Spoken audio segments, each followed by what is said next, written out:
leo tumefadhiliwa sehemu ya kulala. Hafu nang'ang'ania twende kwa mwenyekiti. Haya sawa, tumeenda kwa mwenyekiti.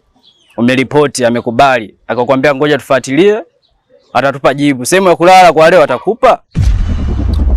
Kwa mwenyekiti mwanangu, tunaenda kutaarifu kwamba vitu vyetu vimeibiwa, halafu tuendelee na mambo mengine. Ukisemea mambo ya kazi tutaenda kufanya. Lakini kwanza tutoe taarifa, inawezekana vile vitu vikapatikana, lakini kwa sababu yule aliyeniibia namjua.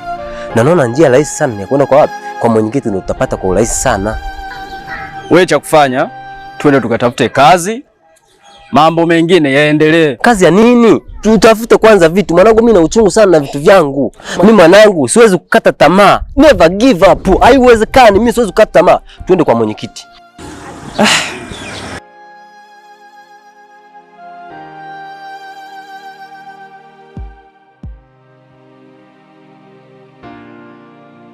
Nisikia